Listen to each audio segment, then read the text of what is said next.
Strongbow is an exploration and development company focused on the development of the South Crofty tin deposit in Cornwall.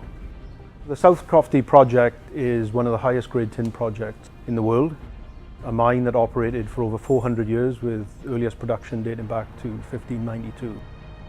When we acquired the project in 2016, it came with a valid mining permit that's valid until 2071.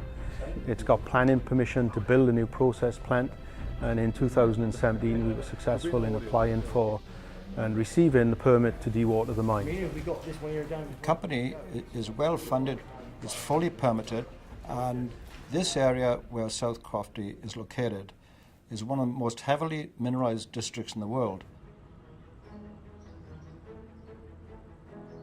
The average grade in our mineral resource is around 1.8% tin. The average grade of tin mined across the world is less than 0.5%. So these deposits are high grade. The PEA, or the Preliminary Economic Assessment that we published in February 2017, outlines an initial 8-year mine life, and that would support a 1,000 tonne per day operation. And at 1,000 tonnes we'd be producing on average somewhere in the order of 4,500 tonnes of tin metal per year. One of the initial studies that we did on the project was to look at what the potential was to extend the current resource and obviously expand the mine life. We've estimated anywhere from 17 to 21 million tonnes of exploration potential. Even if we find half of that, that would add another 30 years to the mine life. This is what we call a supergiant tin system.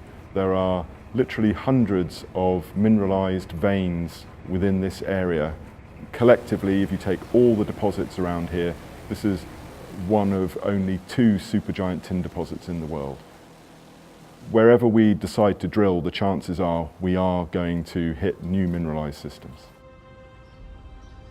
When you're trying to build a mine, it always helps when you've got an educated population local to the project to understand the impacts of the mine, the benefits to the local community, and understand the mining techniques. The preliminary economic assessment that we published identified the potential to generate something in the order of 275 new jobs.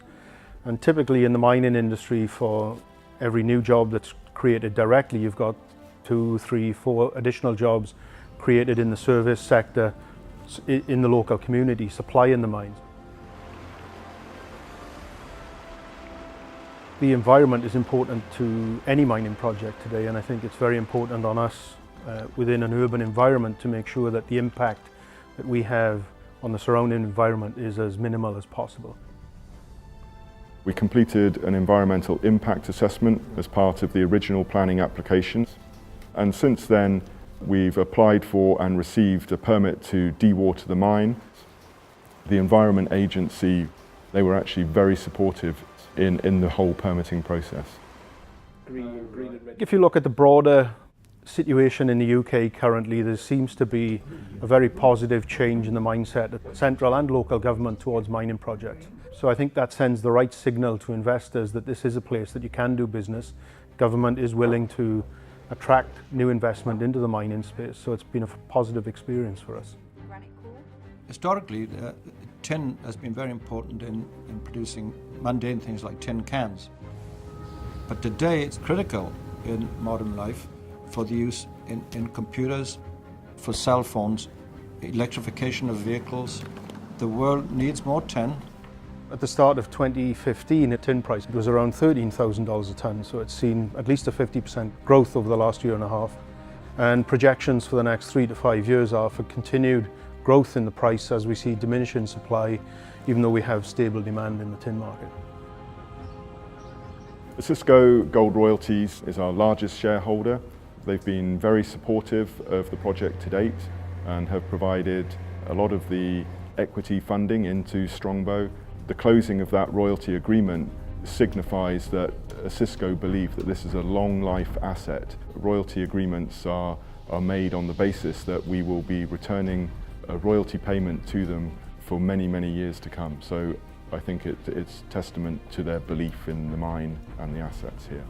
John Brzezinski, who is one of the founders of Osisko Gold Royalty, sits on our board today. Patrick Anderson, who runs Dalradian Resources, that's developing the Carriganalt Gold Project in Northern Ireland, sits on our board. Our chairman, Grenville Thomas, very well known in Canada for his role in the discovery of the Diavik diamond mine, which has now recently been bought by the Washington Group of companies out of the US. So it's a very strong board of directors, and obviously the support that we get from Osisko Gold Royalties gives us the financial capacity to keep moving the project forward. Over the next 12 months, what we are looking to achieve is obviously complete the construction of the water treatment plant, commence dewatering of the mine. While we are dewatering the mine, we estimate a requirement to drill in the order of 26,000 metres of underground drilling to help complete a feasibility study. We finally got the water discharge permit granted in November last year that allows us now to progress to a production decision.